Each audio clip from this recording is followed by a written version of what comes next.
We are pain, that's all. We are God.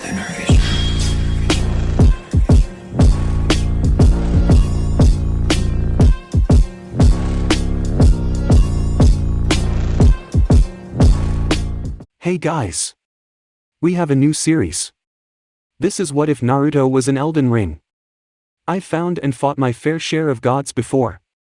Never been a fan of them. They meddle and mangle everything. Who needs them? It's the strength of your spirit that matters, not them. I don't need any blessings, nor gods, or any of that. Go ahead. Shed no grace on me. I'll still fix this rotten world, one soul at a time. I'll save 'em all. Just you watch. Narutoxharem. Don't forget to hit like and subscribe and check the author in the description. Let's start. Chapter 1, Grace. Shed no grace on me. That is a big tree. Kurama's remark was certainly on point, Naruto mused. A mighty oak great and gilded like so much spun gold, it loomed large across the horizon, easily the biggest thing he'd ever laid eye on, and had seen more than a few giant monstrosities in his day. Yes, right, big golden tree. Very nice, very impressive, very bright. That much had never been in question. The next bit?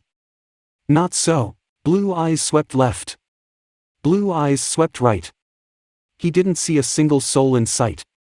What he did see were rolling green hills dotted with piecemeal ruins, a sprawling landscape as open as it was vast.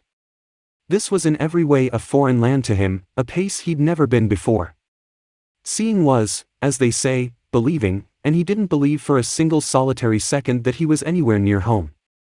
His pulse quickened in his veins as his thoughts began to race, the drums of a great hunt out for blood. Where? In the blue hell. Had they woken up this time? Why do we keep waking up in strange places like this? His breath hitched in his throat, heralding a surge of panic lest he hyperventilate.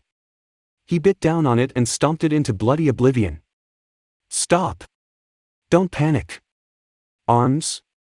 Check.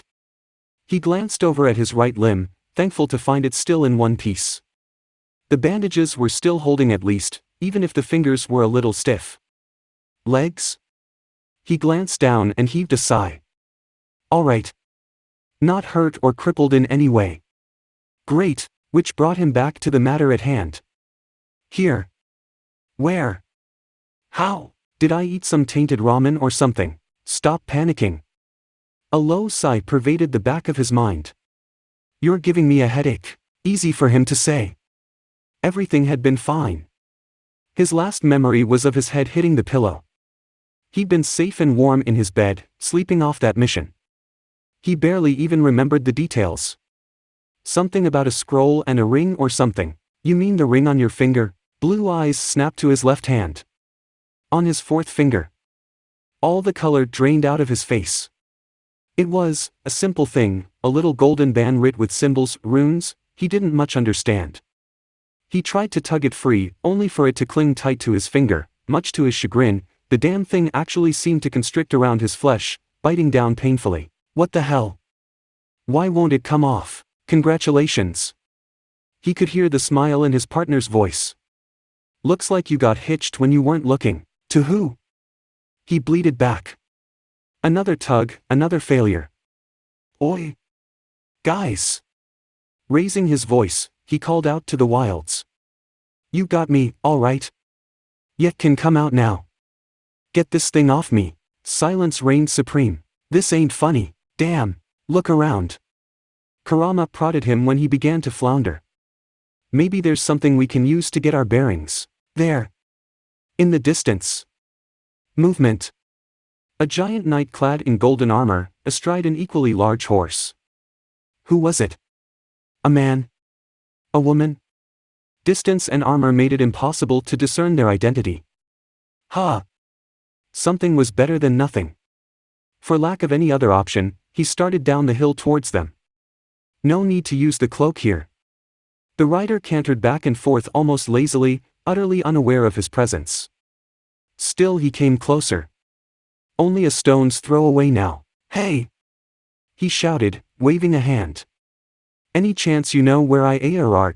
His words pitched into a yelp as the rider pivoted with frightful grace and brought a golden halberd crashing down into an equally golden palm. Blue eyes blazed red as the ground cratered underfoot. That, he hissed, wasn't very nice. Then he yanked. Clonk. Clenched knuckles barreled upright in a rousing uppercut, ripping the halberd from the golden knight's grasp and striking them dead on the chin in the same instant. Their mount reared. Rider met ground. Even as it began to rise, Naruto leaped onto its chest.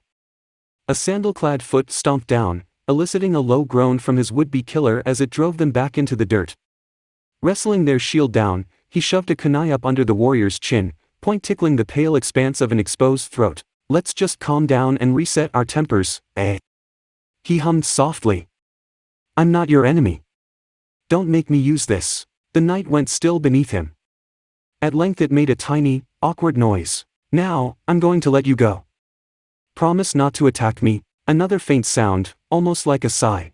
All right. He stepped back, muscles tense, ready to flee. The man, was it man or not? Rose ponderously, sitting with legs folded beneath them. Their mount loosed an anxious whinny and pawed at the ground with a hoof, but made no move to attack. Seemed it had a brain after all, like its master. Good girl. He reached a hand up, offering it to the warhorse.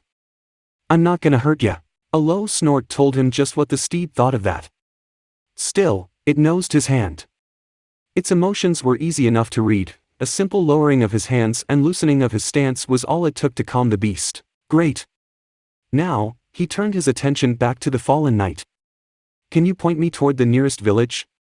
Or better yet, tell me where the hell I am. I'd settle for that. The knight didn't speak. It only waved its hands, pantomiming something he didn't understand. Naruto blinked. Blinked again now, as the knight continued to perform. What in blaze was this, a puppet show or something?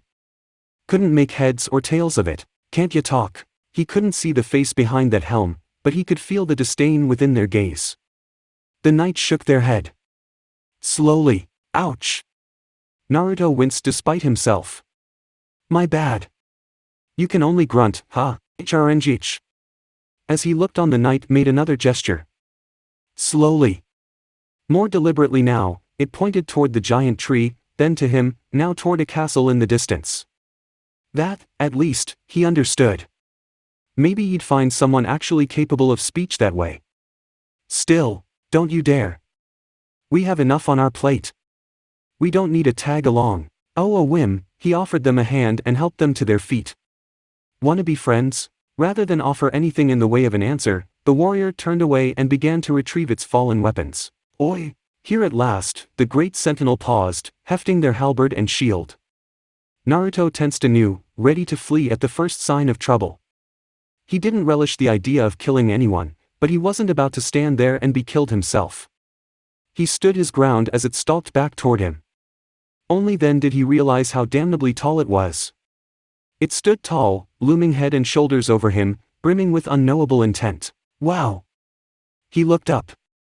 You're a big one, ain't ya? Tense as he was, he couldn't help but jump as that heavy halberd slammed into the soil, buried deep.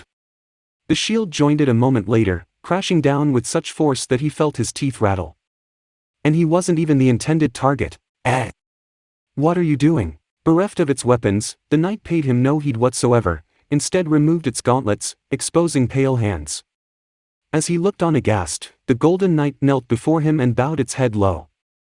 Kneeling? Was this knight actually kneeling to him? Why?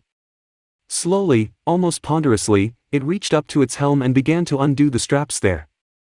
With only a minor grunt, the sentinel removed their helm. An ebony curtain cascaded down their back, spilling down broad shoulders. With reverent grace, they set their helm aside, raised their gaze, and looked him in the eye. Naruto's jaw clicked open. Oh! He managed less than eloquently. So that's what you look like. Bright green eyes blinked back at him, set within a stern visage and framed by those midnight tresses. Her face bore a jagged scar, hooking down from her forehead to well under her right ear, or what remained of it. An old wound by all accounts and healed, albeit poorly. Pink with age, younger than he expected. His tongue betrayed him in spectacular fashion. So you're a girl, huh? Why didn't you say so? Her eyes narrowed, Thin lips pursed into an angry line. She opened her mouth to retort, but rather than speak, jabbed a finger just shy of it. Kurama hissed in his head. Naruto winced himself when he beheld the mangled butt of flesh there. He'd been right on the money, and yet now, he sorely wished he'd been wrong. She didn't have a tongue. Someone had ripped it out. Ha! It had been a while since he felt anger. Who did that to you? She just stared. Fine. He'd fight that battle later. You got a name? A shake of the head. When she made an irritated noise, she stabbed her finger into the dirt and scrawled a rough message. I no longer have one. I was the tree sentinel. No more no less. Another pause. She wrote another line beneath it. I have failed in my duty and disgraced the Erd tree. Slay me. When she made to write again, he caught her wrist. She stabbed a finger at the message. Nope. His brow furrowed. Tree sentinel. That wouldn't do. Everyone deserved a name. Even a mute, wounded wretch like this. His temper stirred again, and he shoved it down. Who would wound someone like this, tear out their tongue, and leave them alive? It just wasn't right. He couldn't imagine living a life without speech. It horrified him. The wound was old and healed, but maybe he could do something about it. Thoughts for later, he supposed. Lady, I gotta call you something. He flailed for a second, thinking. Tree sentinel. Gave up, and mashed the words together as only he could. I've got it. I'll call you Trish, then. He snapped his fingers and stabbed one at her. How's that sound? Meshed the words together, a little. Amazing, right? The tree sentinel made a baffled noise and shook her head. Nope. He smacked his lips. I deny your denial. That's your name now. She made a waffling movement with her right hand, telling him just what she thought of her new title. A faint smile creased his lips. Hey! I did the best I could, all right? I'd like to see you come up with one, you cheeky brat. She glanced toward the message she'd left. Almost longingly. Sorry. He hummed. I'm not gonna kill you. Not gonna let you kill yourself either. Why don't you come with me? She reared back, eyes wide. A hand touched her chest. Her lips parted, mouthing a single word. Me? You see any other giant knight here? He batted her shoulder. Come on, it'll be fun. Well said. A new voice intoned behind them, cutting him short. I did not expect you to best the sentinel in such a manner. Perhaps you are the one I seek. Where did she come from? I didn't sense her. Naruto pivoted, just in time to watch a young woman appear out of the ether. The sentinel stilled behind him, watching the newcomer intently. Greetings, her manner was smooth as silk, traveler from beyond the fog. Manifesting from a swirl of blue light and clad in black of cloak, this fresh stranger hid her face from them, or did, until she reached up and tugged down her hood. By contrast to the stoic warrior he'd only just befriended, here stood a young woman with chestnut hair, fair and fleet of foot. Her left eye was bound shut by a strange black mark, the like of which he didn't understand. As he looked on, she knelt before him, almost gingerly, as if she were afraid of spooking him. A slow, ponderous silence pushed between them. At length, she broke it. I am Melina. Her lone eyes met his. I offer you an accord. Chapter 2, Spirits and Summons. This world was absolutely broken. Naruto realized this fundamental truth just before the first night passed. And what an ugly truth it was. He'd known this wasn't his world. He could accept that much now, albeit begrudgingly. Everyone and everything he'd encountered here, with very few exceptions, tried to kill him on sight. Well, good for them, but he wasn't about to go down without a fight. Again, that didn't bother him. What bothered him was death. Or the apparent lack thereof in this world. Tonight, they'd taken refuge in the crumbling remains of a church with a rather curious merchant, well outside of Stormvale Castle. The man had been more than happy to offer a great many wares at discount and a hint about howling wolves in a place called Mistwood in exchange for tonight's protection. As leader, first watch fell to him, leaving him to tend a lonesome fire while his companions slumbered near a half-demolished wall. His gaze flicked their way, make certain no harm had come to them while he wasn't looking, then swiveled back to the darkness. A mute girl and a woman who could vanish into thin air made for strange bedfellows, he felt. Quite the merry little fellowship were forming. Kurama remarked. I'll say. He nudged the fire with a stick. What do you think of M? The big one's easy to read, but the other, She's more than she seems. You alright? Just a little shaken. He had every right to be, given what he'd witnessed today. They'd stumbled into soldiers on the way here. Not the chatty sort, those. They hadn't been willing to back down, and an attempt to skirt them led to an attack in turn. Trish had beaten them to a pulp. No contest. He'd managed to drive the rest away, but the deed was done. A small shiver shook his shoulders. He'd recovered from that much, even forgiven her for attacking blindly. He couldn't find fault with that. Not so what came after. Said men had been alive and well after they rested at one of these grace sites. Alive and well. They even seemed to recognize them, if only because they weren't quite so eager to engage a second time. For reasons he didn't understand, enemies seemed unable to die here, and if they did, it didn't stick for long. Did that apply to everyone, or only certain persons? Did he even want to test it? Broken indeed. A fitting term, given all this talk of shattering and broken rings and whatnot. Melina had proven rather talkative in that manner. This realm, the lands between she called it, was in every way, screwed. Which begged the question. How to fix it? Did he even want to? Should he? Did he have that right? Of course you do. You're not the sort to let folk suffer. Yeah, I know, but I don't even know where. His senses tingled, warning him. Might I have a word? He pivoted in place.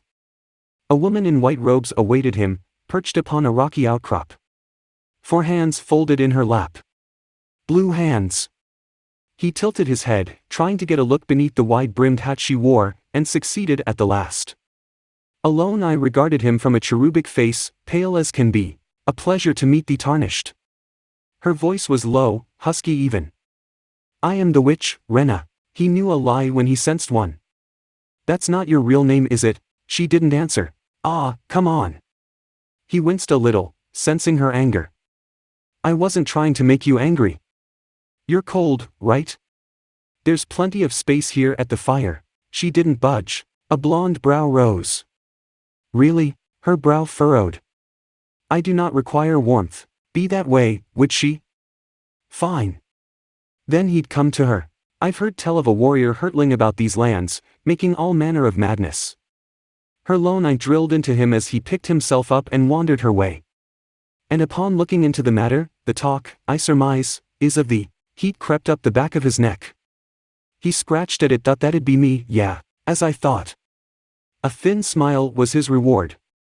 Then I must ask, what do you hope to gain from all this? Nothing, really. He turned and stared back into the campfire, heat smoldering in his eyes. I like helping people.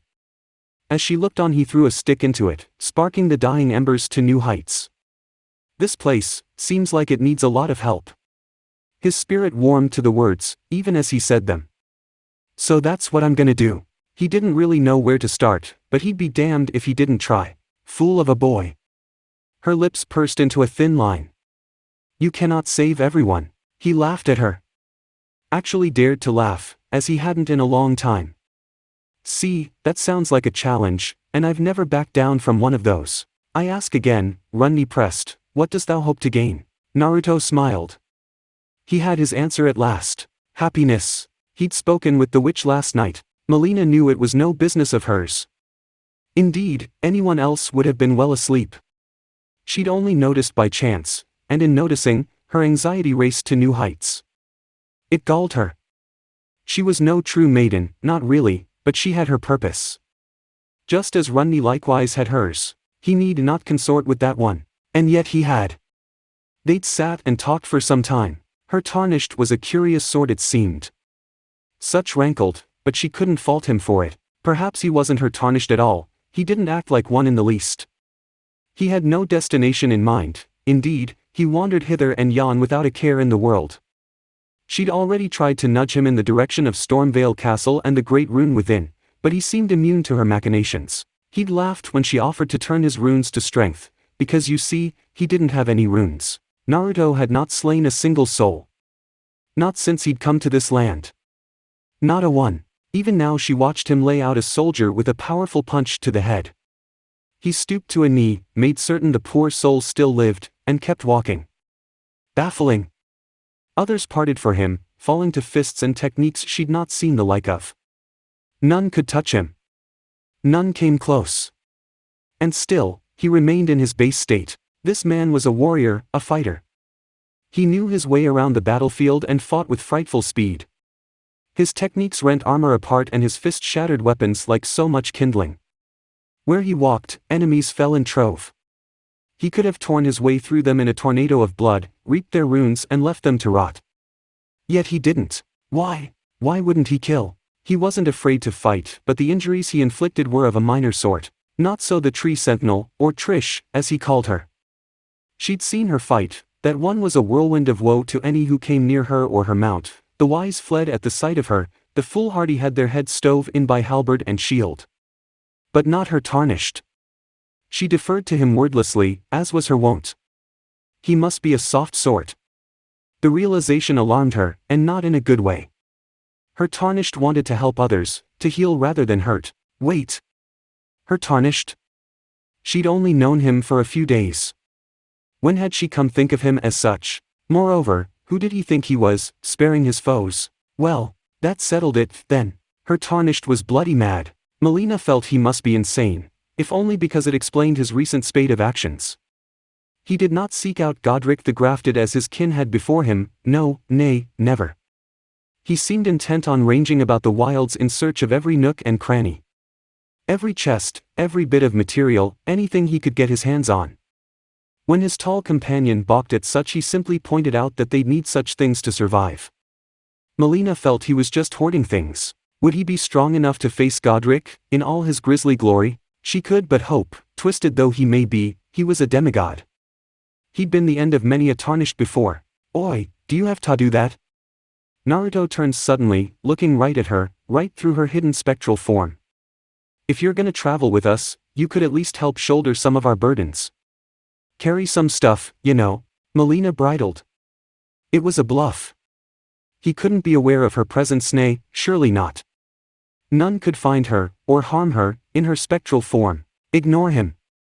Maybe if she remained silent, perfectly still, he'd let her be. I may not be able to see ya when you're like that, but I can sense ya pretty easily. Naruto planted a fist on his hip, tone almost chiding toward her, as an elder brother might speak unto a younger sibling. Now come down here, stop hiding, and quit wasting everyone's time. Damn him. She appeared with a huff. You need not be rude about it. Ain't trying to be. He drawled. But if you want to help us, you can at least do your part. Rather than relent, Melina steered the subject to safer waters. You would do well not to trust that witch. Nah, that dazzling smile flashed out again, stark as sunbeams. I think I'll be all right. She doesn't seem the dangerous sort, you know. How very little he knew. That one was dangerous. She knew full well, after all. Her name is Runni, I know. His head bobbed. She told me. Melina balked. How did you? Well, she introduced herself as Rena at first, his lips quirked in a small smile as they walked, but she told me after I badgered her a bit. Ran away soon after that, though. Runni? Running away? How unlike her. No, that wasn't her concern. Not anymore. Melina grit her teeth until she felt her jaw ache. No, she couldn't break their pact. Alas, the deed was done, the deal made, their accord sealed in both word and bond. It could not be undone so easily. He didn't seem to care. Fine. If he didn't care, then she cared, and not what he thought, not a jot. Which is aside, I suggest you take heed in other matters. And if her words were a tad clipped, she pretended not to notice. Lest you run afoul and find yourself grafted by Godric. You've said that word before. Grafting. His gaze snapped to hers. Tell me more about this grafting thing. A cold certainty settled in Melina's gut. Surely he knew. He must. He couldn't be so ignorant. Do you truly not know? He squinted at her, rather reminding her of a fox. Know what? Perhaps it was remiss of her to manipulate him in such a manner. His expression said he knew full well what she was doing, but his love for life could be a boon here. If he knew the atrocities that thing committed every day, then he might yet hasten to stop him. Or die, a nasty little voice whispered in the back of her head. Nonsense. He wouldn't fall so easily. Surely, you truly are a stranger to these lands, aren't you? She tried to keep the scorn from her words, to no avail. He kills dozens of Tarnished by the day and adds them to his host. His body. The silence that followed threatened to choke the very life from her lungs. Blue eyes glazed over, cold with anger. Does he, now? Melina let him go and vanished back into the ether. Not an hour later, they came upon the shack. Everyone's been grafted. 3 little words, yet they set Naruto's blood to boiling. Everyone who came with me. The hooded woman at his feet continued to babble, heedless of his mounting rage. They crossed the sea for me. They fought, for me. She hugged herself, as though afraid her limbs would come flying off at any moment, only to have their arms taken, and their legs, and their heads. She swallowed once, shivering a little. All of it, taken and stuck to the spider. He hadn't thought to find anyone here, let alone a tale of woe like this. Spider? He croaked out, remembering Melina's warning. Didn't you know? She looked up at him, eyes damp. If you're stuck to the spider, you become a chrysalid. Quite the lark, when you think about it. A weak laugh tumbled out of her. You're headed to Stormvale Castle, aren't you? Hope you weren't enticed by that fellow with the strange mask. His brow furrowed. He hadn't met a man in a mask. You've come to be one with the spider, I presume. He could feel the front she was putting up, even through her fear. That makes us 2 peas in a pod. But I don't have your courage. It's scary, you know. Her voice warbled a little now, tiny pitiful thing that she was. Having your arms cut off, or your legs, or your head. She lowered her head in shame. I want to be like everyone else, but I'm just too scared. I'm nothing but a craven, you see. He knelt before her and didn't budge. If it's not too much trouble, could you pass on a message for me, if you see the little chrysalids up in the castle? Earnest eyes turned up to meet his once more. Tell them, I love them. And that despite my craven heart, I'm sure I'll be joining them soon enough. I'm finally getting the hang of this pain thing, you know. Kuram absolutely hissed in his head. Naruto felt a strange sensation bloom in his chest. It felt hot. Hate. Was this hate? How long had it been since he experienced it? Not since pain, not this raw, primal level of anger. That settled it. He'd be having a word with this Godric fellow. Several words. Loud words, involving fists, and quite possibly a Rasengan, or 3. I suggest a Raisin Shuriken. Can you perhaps take this little one along with you? She offered him a box of ashes, tugging him back to reality. The poor thing deserves someone braver than me, I think. There it was again, that shy tremulous smile, as if she half expected him to break her in half. And the spirits look rather fondly upon you. It'll be glad of your company, I think, the little one. Naruto made up his mind. His hands flew out and seized hers. So you can use summoning jutsu, then? That's amazing. So you can use summoning jutsu, then? That's amazing. Of all the words Roderica had hoped to hear, these were not that. Jutsu? What on earth was a jutsu? And his hands were so very terribly warm. Her eyes flitted down to her fingers, clasped between his palms. Treacherous fingers betrayed her and squeezed a little tighter. You really think so? The words babbled out of her in a rush. Then came her shame. I'm afraid you're mistaken, sir. I'm not amazing, no, not at all. None of that. His cry slew her doubts before they could take root. It's tough at first, starting out as a summoner. Believe me, I know. His head bobbed before she could muster the nerve to speak. But you mustn't give up. Those strong arms thrashed hers up and down as he shook her hands. It gets easier after a while. Trust me. She jolted beneath the force of his words. Who was he? He had stumbled upon her by purest chance, and now he seemed hell-bent on lifting her spirits. Ha! Spirits. A poor joke. Even so, the man before her burned so bright in her sixth sense, a sun in all its gleaming glory. Even the Erd tree itself seemed dim by comparison. No, such thoughts were blasphemy. Speaking of which, he had a bloody tree sentinel right there behind him. Couldn't they read minds? She'd heard the stories. And really, what was he doing with a sentinel, anyway? That brute had nearly felled more than a few of her friends before Godric's men came. Would that giant knight lop off her head? You should come with us. Roderica's neck nearly suffered whiplash. Me? The word emerged as a tiny squeak. I couldn't possibly, I'd only slow you down, and it's not safe out there. A blonde brow quirked. Ain't much safer here. He was right about that much, a strong breeze could knock these walls down. Look, he raised a thumb to his mouth, just shy of his lips. Let's compromise. If I beat this Godric guy. The tree sentinel made a disbelieving noise behind their helm. Then would you come with us? Naruto finished. Could he? This particular Tarnished did not lack for confidence, if nothing else. But did he possess the ability? Could a mere mortal ever hope to best a demigod?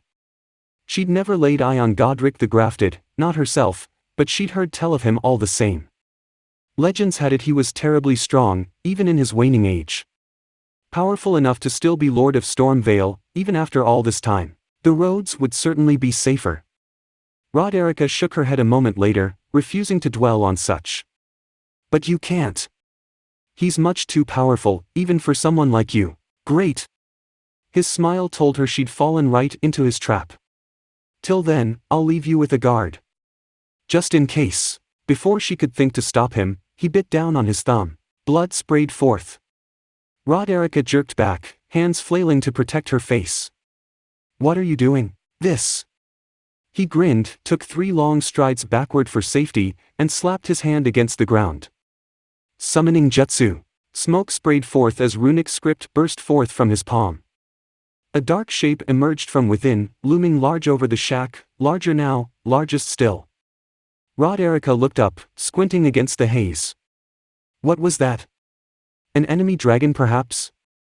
It was so terribly large. A sudden gust of wind swept the smoke away. The tree sentinel made a terrified noise. Roderica stood in agreement. Not a dragon. Nay, not at all. She felt her jaw click open all the same. That is a very large frog. Toad, actually. Naruto corrected.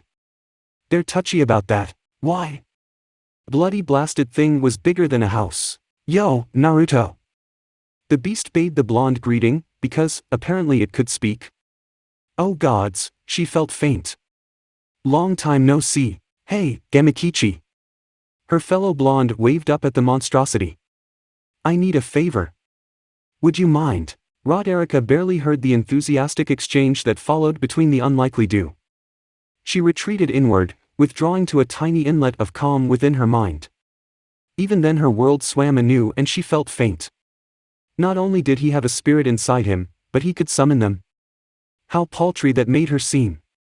He hadn't even summoned something from the ashes, this was a living, breathing creature and aha Chigatanaito's mess. EY. The summoner blinked, drawn back to reality by the tugging of her sleeve. Just stay put with my buddy, here.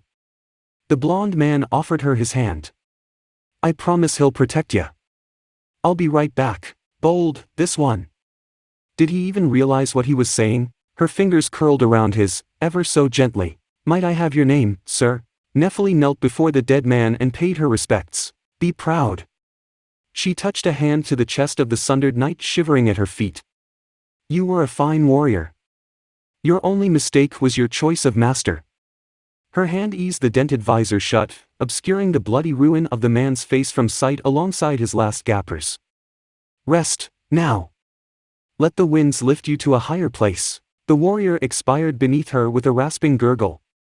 It almost sounded like a sigh. She straightened with one of her own. Such a pity.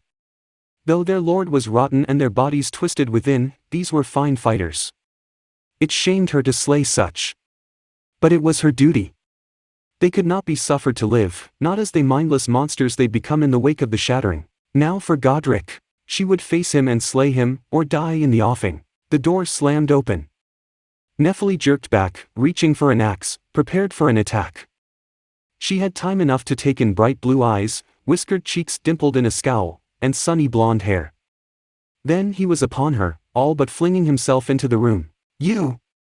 The word burst out of the intruder in a shout that shook her bones. He both looked and sounded fed up beyond measure. Don't you dare! Nephili found herself standing at attention despite it.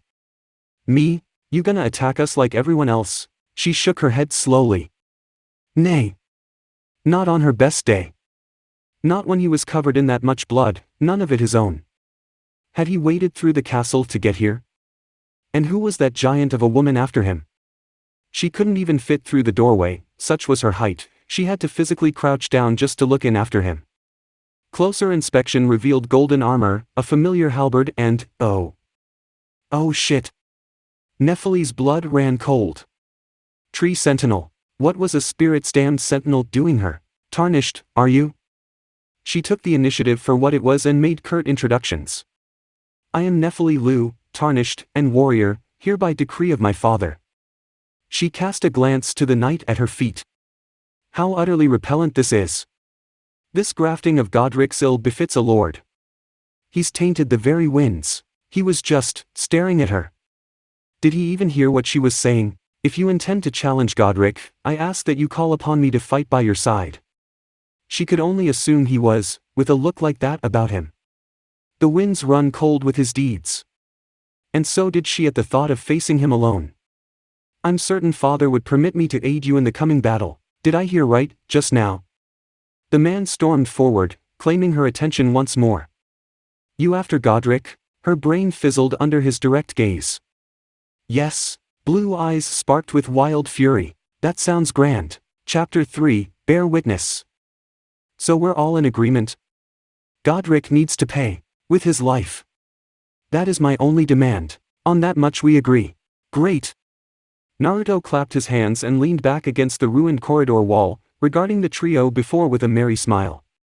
I'm so glad we're finally on the same page. His piece said. He turned and fixed Nephili with a glare. But not death. Ah! Wait a sec. A hand came up when she scowled and made to speak. Let me finish. When I say no death, I meant not yet. The barbarian warrior opened her mouth. Closed it. Considered. Are you going to torture him? No, nay, and never. Not this style. Nope. He shook his head, denying her. Death is quick. Final. A release, even. His fingers snapped, cutting her short.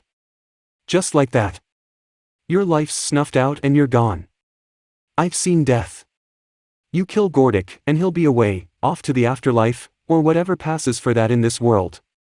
No justice for all those he's wronged. Is that what you want? Her piercing gaze met his, and Naruto lifted his chin to meet it. Adorable. If she meant to intimidate him, she had a long way to go. Cute. We've grappled with a goddess already. She'll need a bit more divinity to make us cower. You intend to take his great rune, then? Something dawned in her eyes. To leave him powerless? Meh. He waffled a hand before her. I intend to ask him what the hell he's doing and then kick his sorry hide if I don't like the answer, but sure, that works. No idea what a rune is, though. At length, she backed down. As you say, warrior. Warrior. Not shinobi. Nor a tarnished.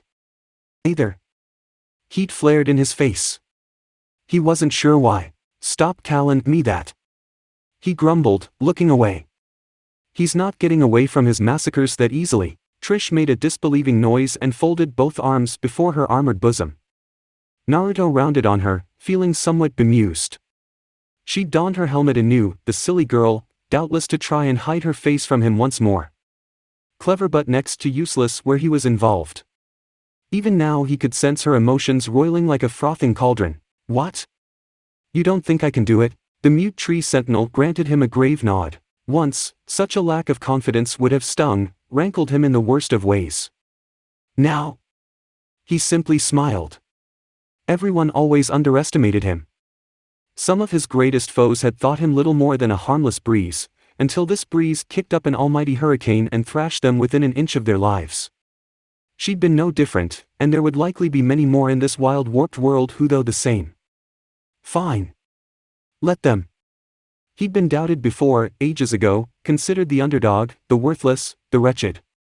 If everyone in the lands between would doubt him every step of the way, well, seeing the looks on their faces when he pulled this off, it would be all the sweeter.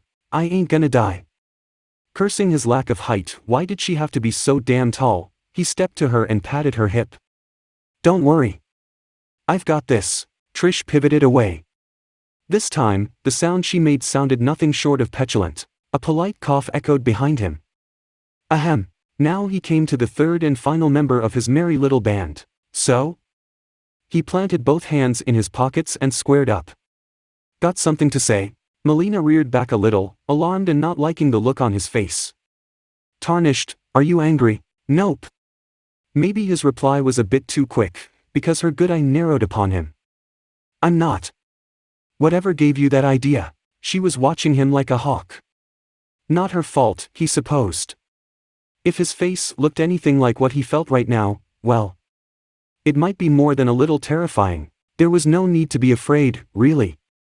He was hardly looking to lash out and hurt someone. No, just Godric. He'd never met the man, never lay eye on him, but something told him he wouldn't like what he found here today. Really, anyone holding the surname of Grafted wasn't going to be a good person. No matter what he said, what he did, it wouldn't bring back the hundreds of lives lost here. Nor could he. For all his strength and skill and speed, Naruto knew he couldn't raise the dead. And that made him angry. In all fairness, Naruto wasn't trying to be scary, truly. He just couldn't recall the last time he'd been this furious. This was a different sort of anger than he was used to, righteous and pure, burning white-hot in his chest like the sun itself. He held it close to his heart, that molten core, and kept it warm. He'd seen the horrors of Stormvale Castle. The carnage hanging from the ceiling, the ghastly grafting of the spider, a beast he'd had no choice but to put down. All those people. All those lives, molded together, fused in a ghastly amalgamation that made his guts growl just thinking about. All the while, the band on his ring finger burned, as though it too were affronted by the horrors here. Naruto spared it a black look. Blasted thing still wouldn't come off. He was beginning to think it was more than some mere wedding ring. But he had more pressing concerns.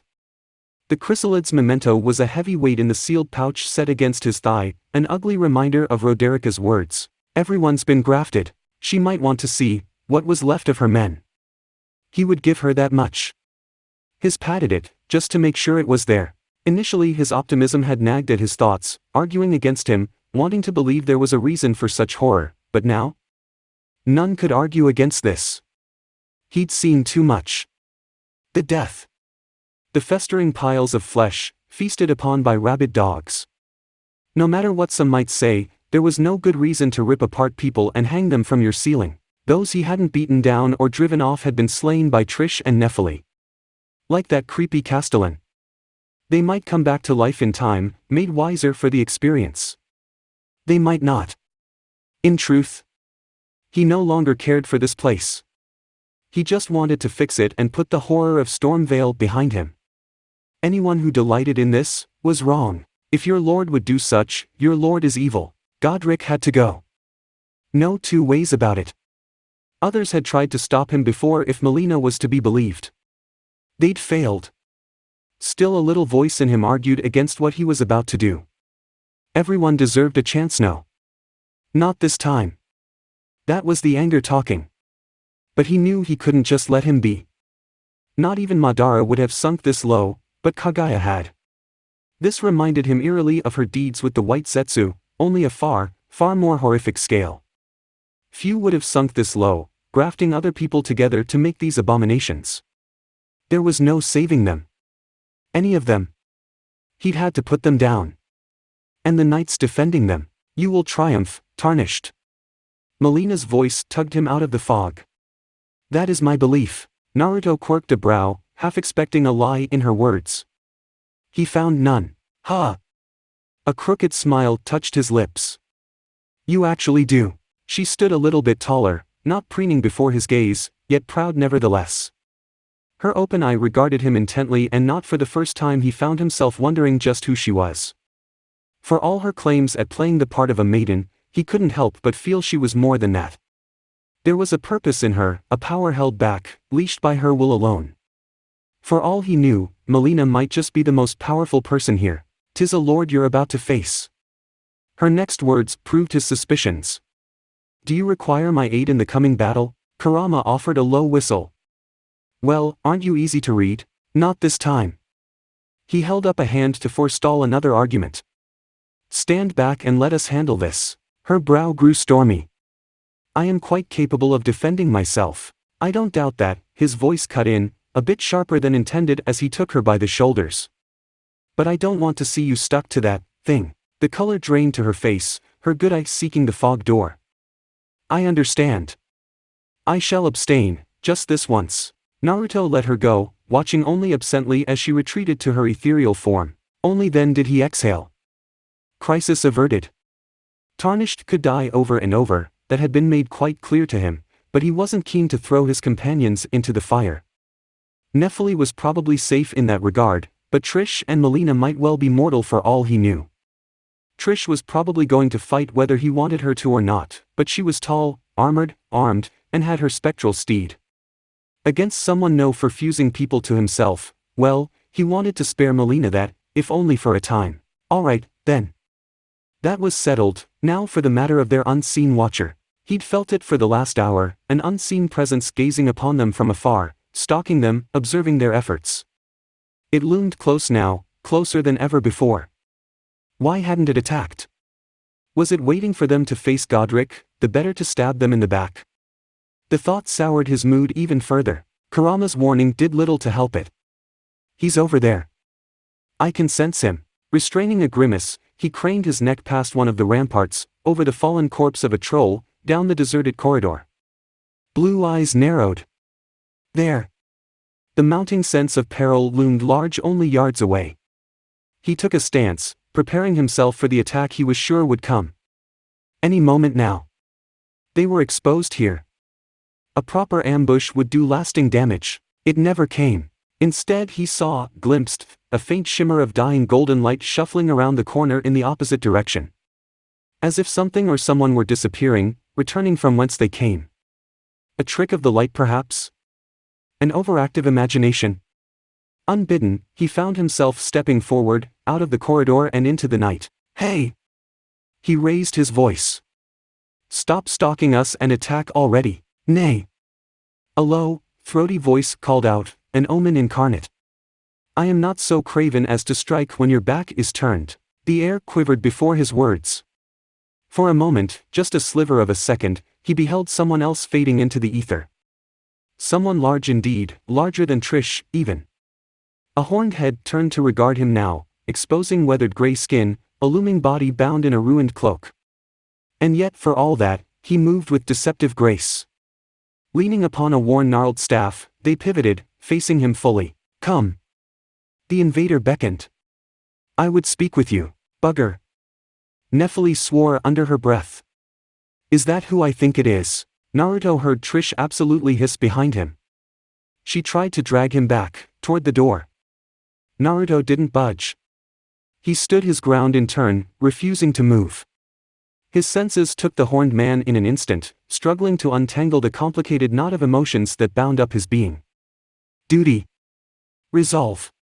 Resignation. Tired, so very tired, and full of bitterness. He wasn't sure if this was an enemy. Instinct said yes, but his heart said no. He dared a step forward. Still, the stranger made no move to approach nor retreat. What is thy business with Godric? That ominous staff tapped once against the ground, an eerie bell tolling for them. Choose thine words carefully. You already know, don't you? Naruto stalked up to him, forcing a swearing Nephili to follow or be left behind, and Trish in her wake. You've been hounding us since we set foot in this castle. He stopped a stone's throw away, well within reach of that cane, then crossed both arms before his chest. A name would be nice. Margit will suffice. The man loomed large over him now, casting him in his shadow. Another tap of the staff. I need not yours, Tarnished. He gave it anyway. Naruto. Ain't much, I know. Trish whined and dragged at Naruto's arm again. The horned man's gaze snapped to her, taking in her armor at once. You tamed a tree sentinel? His bushy brow rose, considering her as one might a cracked gem. Curious. Is she perhaps? No, he made up his mind a moment later. Disgraced, then. Fallen from grace. Your betrayal sullies your order. Trish wilted. Oi. She's not a failure, you. And here I see the daughter of Lu. His all-seeing gaze swept over Nephili next, causing the dusky-skinned woman to bridle in turn. Pitiable. That gray face twisted in a sneer. A motley band, if ever I have seen one. His gaze swept over Melina's spectral form, lingered there to let her know he saw her, then moved on. Your answer, Tarnished. I would hear it said from your own mouth. Do you not seek his great rune? Anger sparked. Naruto felt himself convulse in a full-body shudder. This again? It was too much. The whiskered warrior flung up his arms with a cry bordering on explosive. Runes, runes, runes. What is it with you people and runes, eh? I don't even know what a rune is, yet they're all everyone and anyone wants to talk about here. Listen. Stepping forth, he stabbed a finger against Margit's chest. I'm here to stop him from hurting anyone else. That's all, truly, and what about you? Another jab, heedless of the absolute behemoth before him. Are you working with him, too?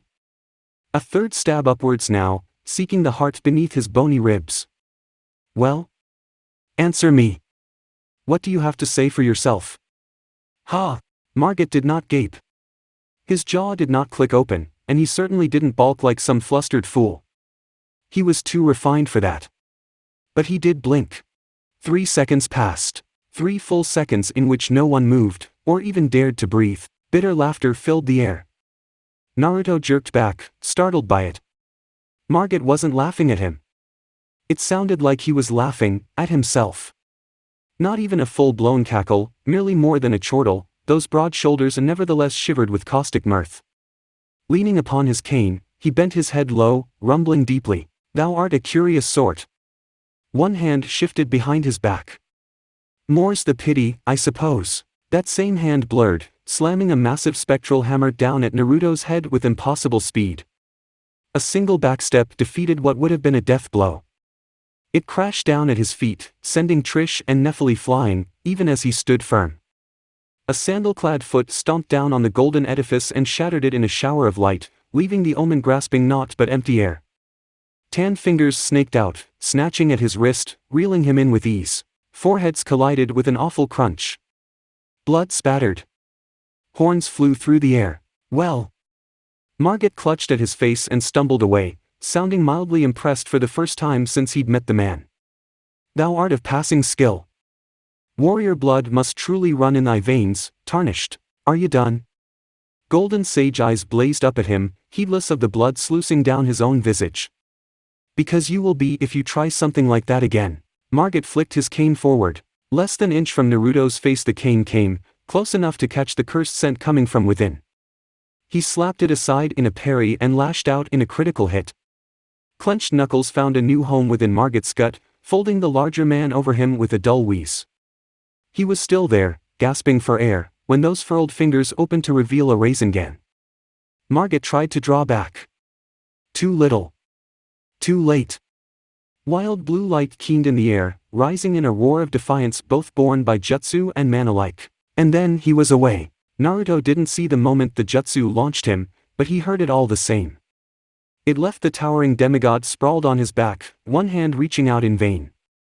Pity stirred in his heart. He'd warned him. He really had. Why did no one listen to him in this blasted world? How many times did he have to prove himself? Even now he'd beaten a man just because he wouldn't back down. Even if he sensed that said man had held back the lion's share of his strength. Your heart ain't in this, huh? Margit struggled to rise once more, and failed. Blast you.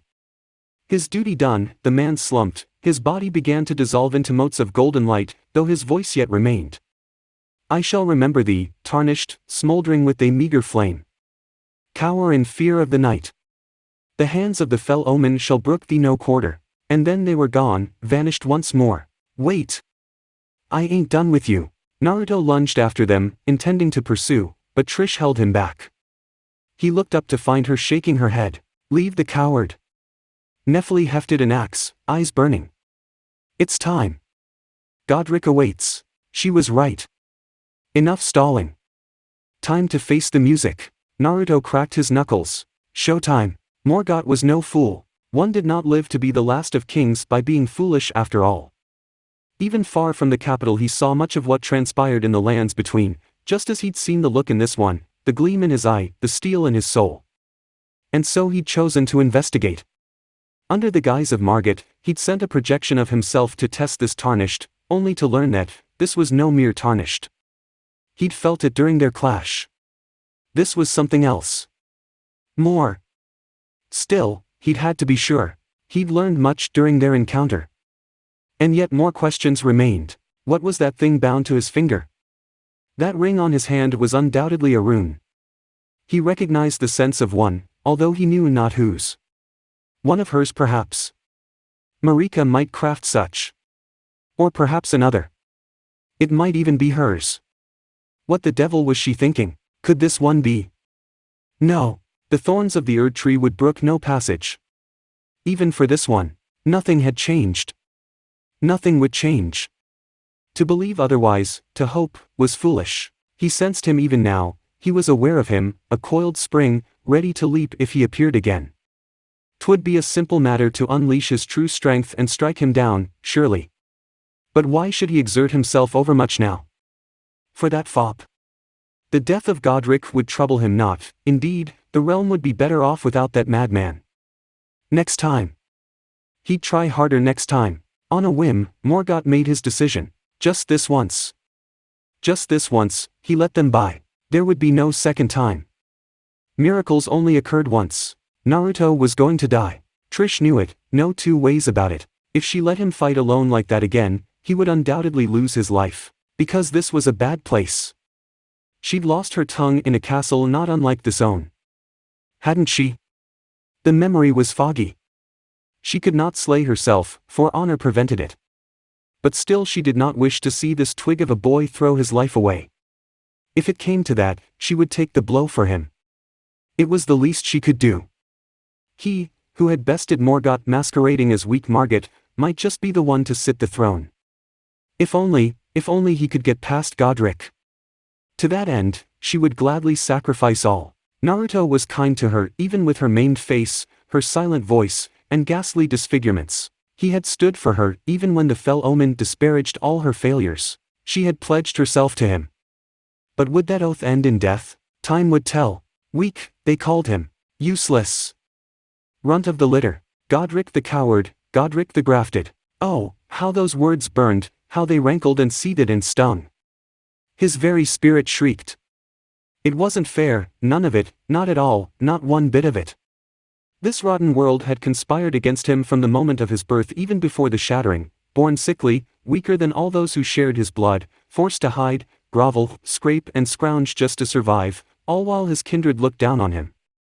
And for what? His earliest memories were of their laughter, cringing aside. You? Strong? Impossible. He'd wanted to be just like them. Was that so wrong? Little Godric, they'd called him. They'd turned up their noses, sneering at him.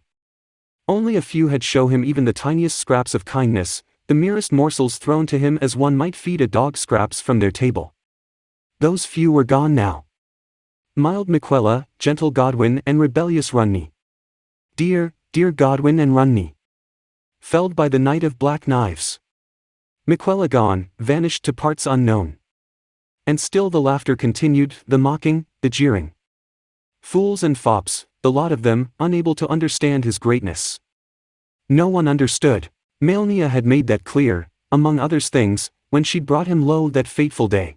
Why, just think of it made him tremble with rage. Well, no more. Things were about to change. All the grafting he had ever done had led him here to this moment, small things at first, enough to give him an edge. Then a troll's body to make himself stronger. More arms, more weapons. More strength. Now, here at last, he had it. This would be his magnum opus. Soon they would see. They would all see. He would have his revenge upon them all. This was but the first step. Mighty dragon, thou art a true-born heir. Humming to himself, he reached out and touched a six-fingered hand to the manged beast before him, 6 fingers tracing its mangled snout. He could only imagine what manner of power lay beneath. Lend me thy strength, O kindred. He crooned, stroking its mantle. Deliver me unto greater heights. With this, he would have power yet greater than before. First one dragon, yes, then more. More. Once he was secure in his power, he would seek out his kin and even graft there to himself. Maidenless, he would save that rotten bitch for last. He was the lord of all that was golden. And one day, he would return to the capital, cast down that fool Morgoth, and take his rightful place as Elden Lord. He just needed more time. More strength. The fog door stirred behind him. He heard it first, a faint rippling noise as the barrier he'd erected was breached. Indignant, he turned, cloak rippling from his back. Who dared disturb his solitude? Who had the gall? Soon enough, he saw. A young man clad in tattered orange and black rags stalked down the steps, taking them two at a time. His hair shone in the moonlight, blue eyes burned, whiskered cheeks dimpling now in a scowl. Bah! Any anxiety he might have felt withered away in the face of such a lowly wretch. Another fool come to take what was his. There could only be one fate for such. Well, now. A lowly Tarnished. He scoffed and gripped the haft of his axe, blood warming to battle as the host of arms bridled upon his back. Playing as a lord, are we? He paused as the fog rippled anew behind him. Not just one Tarnished. Another. Some fool of a woman wielding T-axes. And behind them, looming over the rest. Goodness. A tree sentinel. Here. Excellent. And without one of those bothersome steeds. She, at least, would make for grand grafting material. Today must be his lucky day. He salivated at the thought. With their might added to his own, his grand design would advance further yet, perhaps even enough to seek out that Ophrad. The blond man gagged suddenly and stepped back, face gone pale as he beheld his glory. How many lives did you graft to yourself? As many as needed. Godric preened, reveling in his fear. And many more to come. I command thee, kneel. His axe he slammed down, brandishing the leonine crest upon it for all to see with a merry cackle. I am the lord of all that is golden. And you are. Ground. Wait. Ground? Why ground, now? Dazed, blinking, Godric's thoughts came back to him. Why was he lying down? Distantly, he registered an awful ache in his jaw and drool training from his chin. Realization dawned and he found his face made level with the dirt in a way no self-respecting lord desired. Had someone dared to strike him, Godric the Golden? The gall of it all. His rage blazed, hotter than a dragon's flame. Change of plans. Dizzily, he heard the man's voice. He's mine. This was madness. Yes. This was a trick. Some sinister spell. Get up. He turned his prone form to see that filthy blonde Tarnished stalking his way. I said, up. His words were a growl, righteous fury made manifest. Take your lumps like a man. Godric tried to rise, only for another impossibly fast blow to catch his chin in the interim. Stars, entire galaxies, flashed before his eyes as he reeled. He was still reeling in fact, when another blow dented his forehead to send him sprawling. Gravity betrayed him like everything else in this world, his body struck the ground and bounced once, skidding a deep furrow into the ground. What sorcery was this? He hadn't seen either attack and yet here he was, a demigod, bleeding. By a mere Tarnished. Up. He had to get up. Blood fountained forth from his split lip as he stumbled to a knee. I am the Lord of. Lord. Through blurry eyes he beheld the blonde, stalking forward, eyes glowing gold. You? He shook his head, blonde bangs swaying from side to side. A lord's kinda like a Hokage, when you think about it. He stands up for his people. Speaks for them, you know. Cease your prattling. Godric whirled down at him, axes blurring, seeking his head. Begone from my sight. He gives Em a shoulder to lean on when they're tired, a hand slapped it away, snapping his arm out of position. And another to cry on when they weep. A second parry knocked him clear onto his back and a foot came hammering down after it, forcing him to tumble away lest his face be crushed. Rather than pursue, the blonde waited for him to rise. Only then did he continue. He bears their burdens with them, laughs with them, shares in both their joy and their sorrow, their pain, all of it. What do you know about any of that? His words stirred old memories. Foul memories.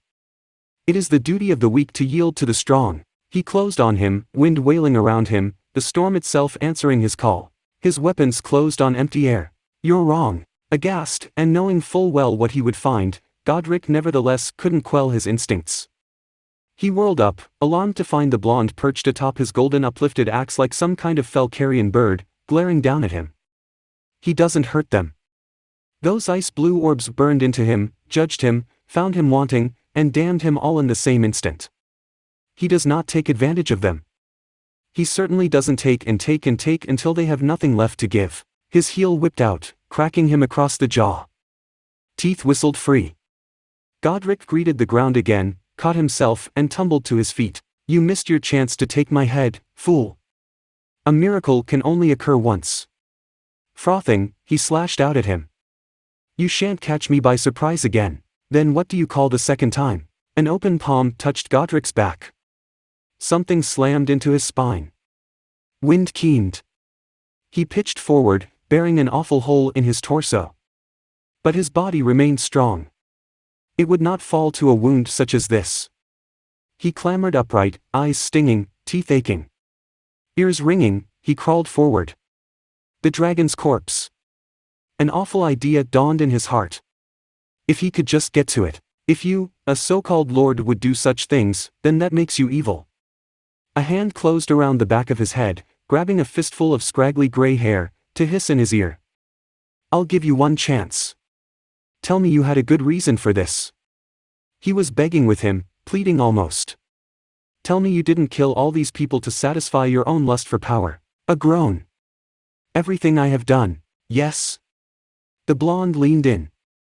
I'm listening. Is for my own sake. Godric grit his teeth and bucked, tearing a portion of his scalp to get away. The oaf let him go, more fool he. I will stand above them all. I will strive. I will triumph, all right. Those eyes. Those damn eyes, they scoured his very soul. Just like Maidenless had. Then you are no lord. Red fell over his vision. You dare. That's right. The invader spread his arms out at either side, and the storm itself seemed to hearken to him. You heard me. You're no lord, you big bastard.